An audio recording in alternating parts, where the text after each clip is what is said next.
Chapter 19: Blemishes of Boyhood. Rama speaks. On receiving his birth in the unstable ocean of this world, disturbed by the waves of the turmoil of business, has to pass his boyhood in sufferings only. The attendants of infancy are a lack of strength and sense, diseases, dangers, muteness, and sensual desires, joined with longings and helplessness. Childhood is chained to fretting, crying, fits of anger, craving, and every kind of incapacity, like an elephant chained to a post. The vexations that tease the infant breast are far greater than those which trouble us in youth and old age, or disturb one in disease, danger, or at the approach of death. The acts of a boy are like those of young animals, always restless and snubbed by everybody. Hence, boyhood is more intolerable than death itself. How can boyhood be pleasing to anybody when it is a semblance of gross ignorance, full of whims and hobbies, and ever subject to improper behavior? How? Silly boyhood is in constant dread of dangers arising at every step from fire, water, and air, which rarely cause problems in other states of life. Children are liable to very many errors in their plays and wicked frolics, and in all their wishes and attempts beyond their capacities. Therefore, boyhood is the most dangerous stage of life. Children are engaged in false pursuits and wicked sports, and are subject to all other foolish childishness. Hence, boyhood is fit for the rod and not for the rest. All faults, misconduct, transgressions, and heartaches lie hidden in boyhood, like owls in hollow caves.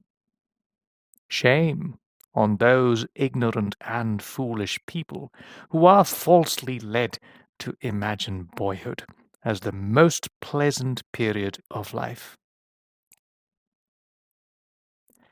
How can boyhood appear pleasing to anyone when the mind swings like a cradle towards every object of desire, however wrong it is deemed to be in both worlds? The minds of all living beings are ever restless, but those of young people are 10 times more at unrest. The mind is naturally unsteady, and so is boyhood.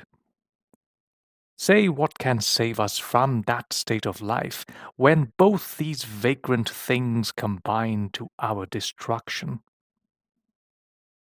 The glances of women, the flashes of lightning, the flame of fire, and the ever-rolling waves have all imitated the fickleness of boyhood. Minority seems to be a twin brother to the mind. They are similar in their unsteadiness and frailty of all their purposes. All kinds of miseries, misdeeds, and improper behavior await on boyhood, as all sorts of men hang upon the rich. Children are always fond of new things, and when they fail to get them, they fall to a fainting fit, as if from the effect of poison. A boy, like a dog, is as easily tamed as he is irritated at a little, and is as glad to lie in the dust and play with dirt. A foolish, fretful boy, with his body dabbed in mire, tears in his eyes, appears like a heap of dry clay, soiled by a shower of rain. Children are subject to fear and voracious appetites. They are helpless, but fond of everything they have seen or heard, and equally fickle in their bodies and mind. Hence, boyhood is a source of only troubles.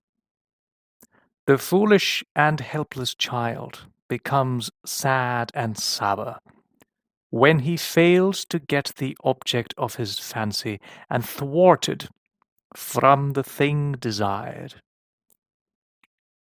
Children have much difficulty to get at the things they want, and which they can ask only by indistinct words. Hence, no one suffers so much as children. A boy is as much irritated by the eagerness of his whimsical desires as a patch of ground in the desert is parched by the summer heat.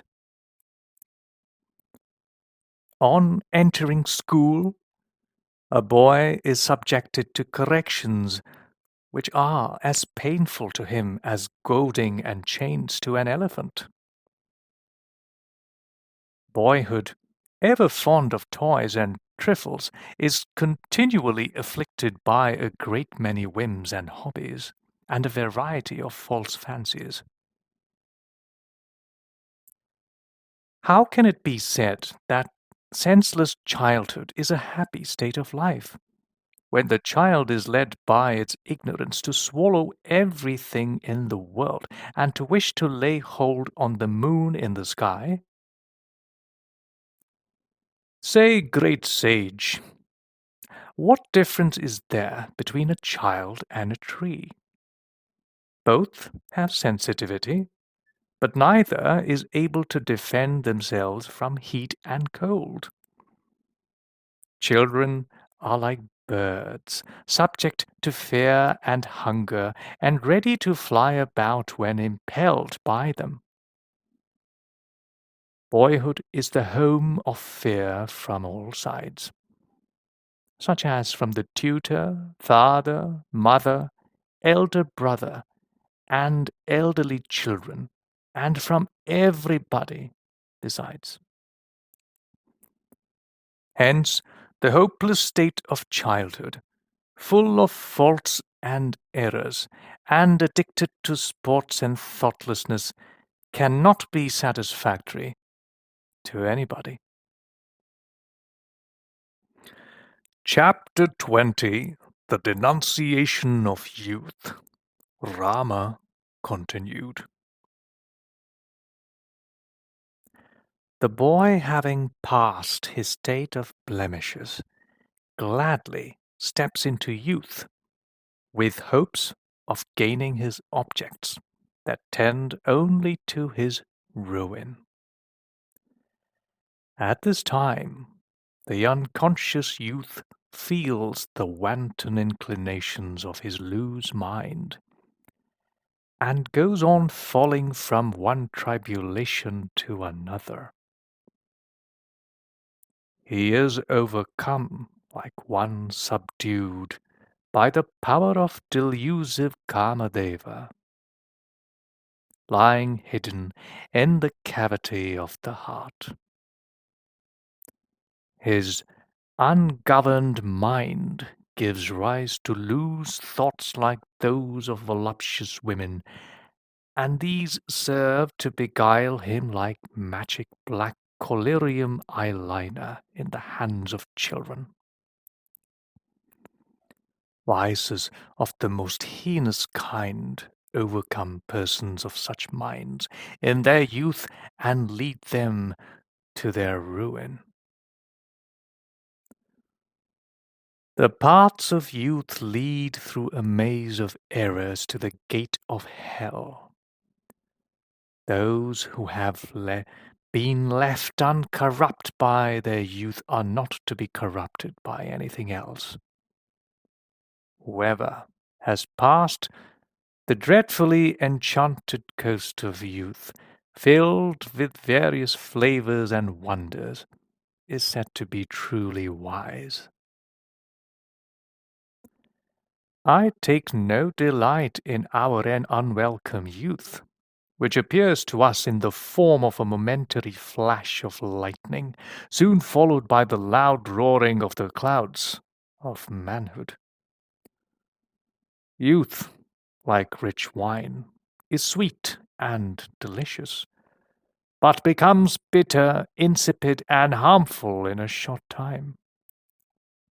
Hence, it is not delectable to me. Youth, appearing as a reality, is found to be a false transient thing, as deceptive as a fairy dream by night. Hence I like it not. It is the most charming of all things to men, but its charm is soon lost and fled. Therefore, the magic lantern show of youth is not pleasing to me. Youth is like an arrow shot, pleasant to see, but painful to feel. Hence, I do not like youth that produces heat in the blood. Youth is like a harlot, charming at first sight, but soon turns heartless. Hence it is not to my liking. As the efforts of a dying man are all for his torment, so the exertions of the young are portentous of its destruction. Puberty advances like a dark night, spreading the shadow of destruction. It darkens the heart and mind by its hideous appearance, and intimidates even the god Shiva himself. Errors growing in youth, upsetting good sense, and giving no value to approved good manners, cause copious mistakes in life. The raging fire in the hearts of the young, caused by separation from their mates, burns them down like trees in a wildfire. As a clear, sacred, and wide stream becomes muddy during rains, so does the mind of man, however clear, pure, and expanded it may be, gets polluted in his youth. It is possible for one to cross a river made terrible by its waves, but no way possible for him to get over the boisterous expanse of his youthful desires. Oh, how one's youth is worn out with the thoughts of his mistress. Her swollen bosom, her beautiful face, and her sweet caresses. The wise regard a young man afflicted with the pain of soft desire as no better than a fragment of straw. Youth is the stake of haughty self-esteem, as the rack is for the immolation of the elephant, giddy with its frontal pearl. Youth is a lamentable forest, where the mind, as the root of all, gives growth to jungles of lovesick groans, sighs, and tears of sorrow. The vices of this time are like venomous snakes of the forest. Know that a person's youthful bloom resembles a blooming lotus of the lake. One is as full of affections, bad desires, and evil intents as the other is filled with bees' filaments, petals, and leaves.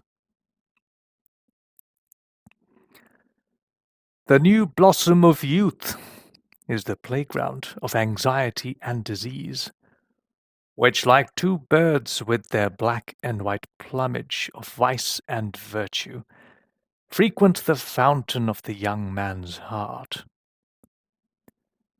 Early youth resembles a deep sea, disturbed by the waves of numberless amusements, transgressing all bounds and regardless of death and disease. Youth is like a furious gust of wind overloaded with the dust of pride and vanity that sweeps away every trance of good quality. The rude dust of the passions of youth disfigures their faces, and the hurricane of their sensualities cover their good qualities. Youthful vigor awakens a series of faults and destroys a group of good qualities by increasing the vice of pleasures. Youthful bloom confines the fickle mind to some beautiful person, like bright moonbeams serve to trap the flitting bee in the dust of a closing lotus. Youth, like a delightful cluster of flowers growing in the garden of the human body, attracts the mind to it like a bee and makes it giddy with its sweetness. The human mind, anxious to derive pleasure from the youthfulness of the body, falls into the cave of sensuality like a deer running after the mirage of desert heat falls down into a pit. I take no delight in moonlike youth, which gilds the dark body with its beams and resembles the stern mane of the lion-like mind. It is a surge in the ocean of our lives. There is no reliance upon youth that fades away as soon as summer flowers in this desert of the body. Like a bird, youth soon flies away from our bodily cage. It is like the philosopher's stone that quickly disappears from the hands of the unfortunate. As youth advances to its highest pitch, so the feverish passions wax stronger for our destruction only. As long as the night of youth lasts, the fiends of our passion rage in the desert of the body. Pity me, O sage, in this state of youth which is so full of agitation as to have deprived me of the sight of reason. Oh, pity me as you would for your dying son. A foolish man who ignorantly rejoices at his transient youth is considered to be like a human beast. A foolish fellow who is fond of his youth, flushed with pride and filled with errors, soon comes to repent. Those who have safely passed over the perils of youth are great-minded men, honored on earth. With ease one can cross over a wide ocean that is the horrible home of huge whales. But it is hard to pass over our youth that is so full of vices and waves of our passions. It is very rare to have a happy youth filled with humility and spent in the company of respectable men. Such youth is distinguished by feelings of sympathy and is joined with good qualities and virtues.